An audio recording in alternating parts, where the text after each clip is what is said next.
Hey, I'm the Asian guy. I've been around financial markets long enough to know one rule never changes. If the TV is loud, it's usually because somebody doesn't want you to hear the quiet sound of money moving. I don't just watch press conferences, I watch balance sheets, shipping routes, and the kind of boring charts that make grown men in suits suddenly pick up the phone at 3 a.m. So if you turn on the television today, you will see the same looping footage. You will see helicopters. You will see special forces. You will see the dramatic extraction of a Latin American leader. The media is calling it a victory for democracy. They are calling it a restoration of order. They are analyzing the tactical brilliance of the raid and the political fallout in Washington. But as always, they are showing you the circus, so you do not look at the bank vault. What happened in Venezuela today was not a political operation.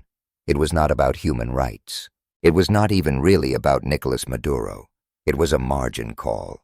And if that sounds crazy, that's because most people were trained to think geopolitics is about speeches and flags. No. When the stakes get real, geopolitics becomes risk management with guns. To understand why the United States just took the extreme risk of launching a military operation in South America, you do not need to look at the polls or the Constitution. You need to look at a much more boring, much more terrifying chart. The United States Strategic Petroleum Reserve. For the last 3 years, the United States has been draining its emergency oil tanks to artificially lower the price of gas. They have been selling the family silver to pay the rent. The reserve is now at its lowest level since the 1980s. And don't let anyone dress it up. When you dump an emergency stockpile to calm voters and calm inflation, you're basically pawning the fire extinguisher to buy candles. At the same time, the petrodollar, the system that forces the world to buy oil in U.S. currency, is on life support. Saudi Arabia has refused to renew its exclusive agreement. The BRICS nations are trading energy in yuan and local currencies. The exorbitant privilege of the dollar is evaporating. You can feel it in the little headlines people scroll past. Rupees here, yuan there, a pilot program that somehow becomes the new normal. And then last week, rumors began to circulate in the financial capitals. Rumors that Venezuela, the country with the largest proven oil reserves on the planet, was about to sign a definitive agreement to price its oil exclusively in a basket of BRICS currencies. That was the red line. The United States cannot afford to let the largest oil tank in the world disconnect from the dollar. If that happens, the demand for U.S. Treasury bonds collapses. Interest rates skyrocket. The entire debt-based economy of the West implodes. This is the part they won't say out loud on cable news. A lot of national security is really just bond market security. So Washington had a choice. They could accept the new multipolar reality and negotiate, or they could use the one asset they still have in abundance: military force. They chose the gun. What we are witnessing is not liberation. It is liquidation. The United States has effectively foreclosed on a country to secure its assets. They have seized the collateral. This is the return of 19th century gunboat diplomacy disguised as 21st century humanitarianism. In this video, we are going to ignore the noise. We are not going to talk about the raid. We are going to talk about the reason. We are going to expose the desperate economic mathematics that drove the United States to invade the sovereign nation. We will show you how the death of the petrodollar has turned the U.S. military into a global debt collector, and we will explain why this tactical victory in Caracas might actually be the strategic defeat that breaks the dollar's back forever. Welcome to the real war. It's not about ballots. It's about barrels. To understand the ferocity of this move, you have to look at the American balance sheet. For decades, the Western media has sold us a myth. They told us the shale revolution had made the United States energy independent. They told us the U.S. was the world's largest oil producer, and therefore it no longer needed to care about the Middle East or Latin America.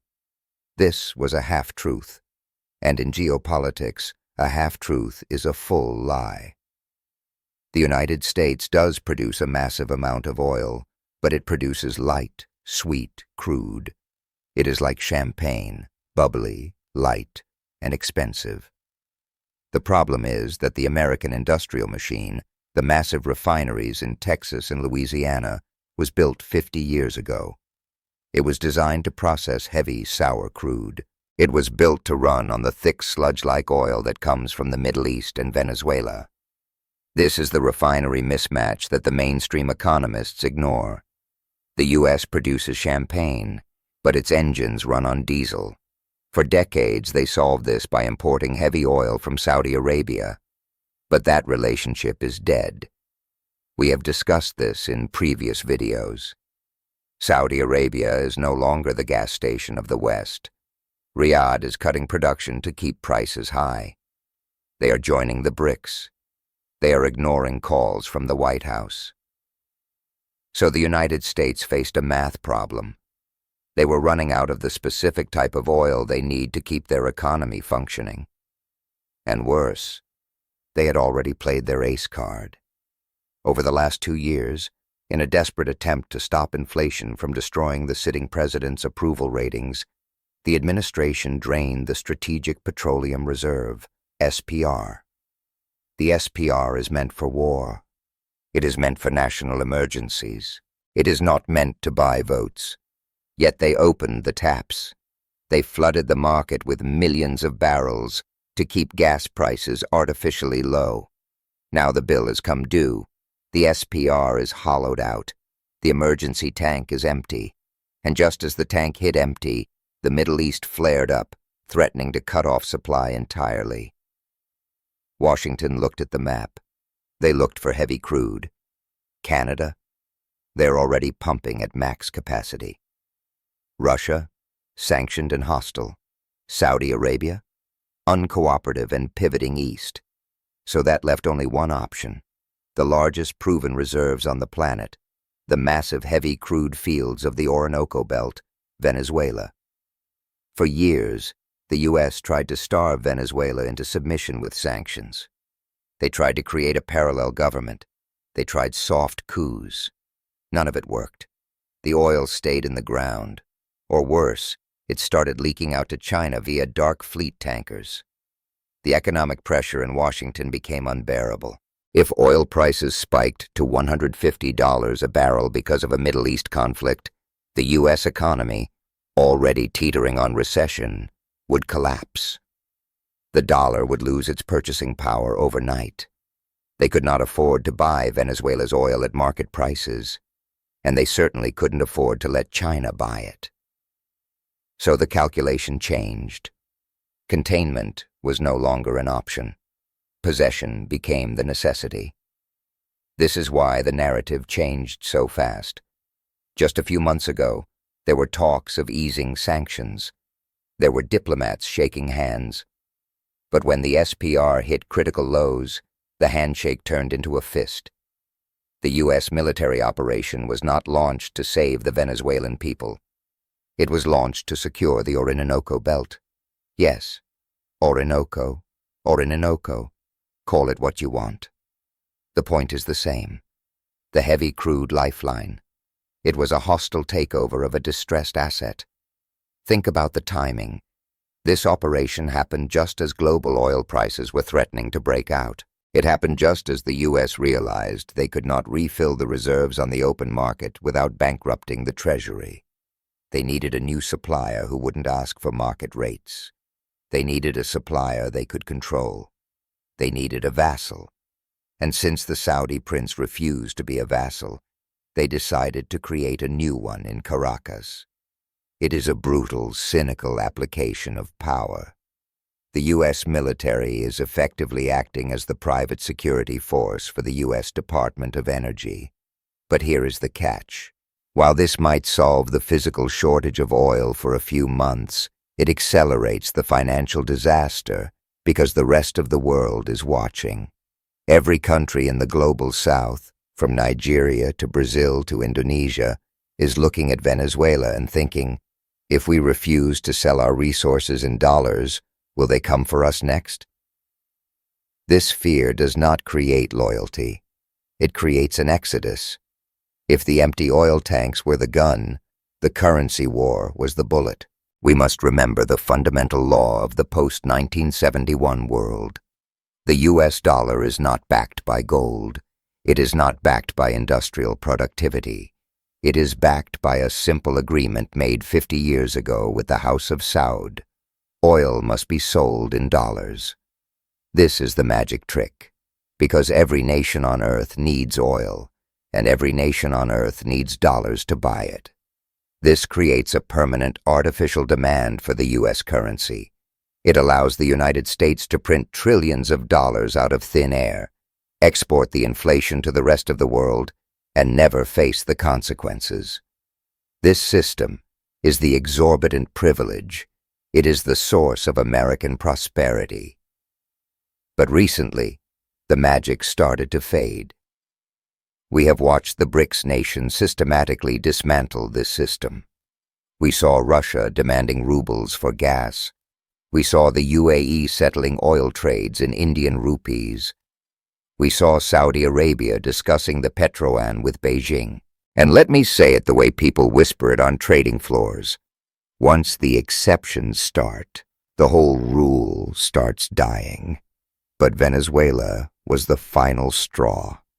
Intelligence reports, which the mainstream media is conveniently ignoring, suggested that Caracas was preparing a nuclear option for the financial markets. Venezuela was on the verge of officially integrating its energy sector into the Chinese Cross-Border Interbank Payment System, CIP. They were preparing to price their entire reserve, the largest on Earth, not in dollars, but in a basket of currencies led by the yuan and backed by gold. If this had happened, it would have been a signal to the entire global South. It would have proven that you can possess massive wealth outside the American banking system and survive. Washington saw this as an existential threat. If Venezuela's oil is traded in yuan, then China does not need to hold US dollars to buy it. If China dumps its US dollars, the value of the American currency crashes. If the dollar crashes, the cost of living in the United States doubles or triples overnight. The raid on Caracas was a desperate attempt to plug this leak in the financial dam. By physically seizing the government, the U.S. installs a new administration. And what will be the first act of this new administration? You can bet your life savings on it. They will declare that for the stability of the markets, Venezuela will honor all contracts in U.S. dollars. They will repay the bolivar to the dollar. They will invite American oil majors, Chevron, Exxon, back into the country to rebuild the infrastructure. They are forcing the oil back into the dollar system at gunpoint. This exposes the terrifying fragility of the American empire. A true superpower dominates through economics.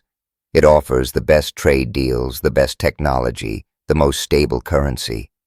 People want to use your money, but a declining power cannot compete on merit, so it resorts to coercion. The United States is no longer the leader of the free world in the markets. It has become the enforcer of the dollar standard, and this creates a prison dilemma for every other resource-rich nation. Look at Brazil. Look at the lithium triangle in South America. Look at the cobalt mines in Africa. The message from Washington is clear. Your resources belong to the dollar system. If you try to leave, we will come and get you. But this strategy has a fatal flaw. You can invade one country, you might be able to invade two, but you cannot invade the entire world. The BRICS alliance is too big. The dollarization trend is too advanced. By attacking Venezuela, the U.S. has proved exactly why the world needs an alternative system. They have validated every speech Putin and Siding Pink have ever made about American aggression. Yeah, Siding Pink. You know who I mean. And that's the point. The market doesn't care if you spell the name right. It cares whether the flow of money is changing direction. They have won the battle for Caracas, but they have lost the war for trust. Before today, countries used the dollar because it was convenient. Tomorrow, they will dump the dollar because it is dangerous. Holding U.S. assets now means you are vulnerable. It means your sovereignty is conditional. The petrodollar is no longer a trade agreement. It is a hostage situation. And as history shows, hostage situations rarely end well for the hostage taker. So where does this leave us? The helicopters will eventually leave Caracas. The news cycle will move on. The stock market in New York might even rally for a few days as the prospect of cheap oil intoxicates Wall Street. But the damage to the soul of the international order is permanent. By raiding Venezuela to seize its resources, the United States has officially torn up the mask of the liberal international order. For 70 years, they preached about the sanctity of borders. They sanctioned Russia for violating sovereignty. They lectured China on non-inference. Today, those lectures are worthless. The hypocrisy is now written in bold letters across the sky. The United States has revealed itself not as a global policeman, but as a global pirate.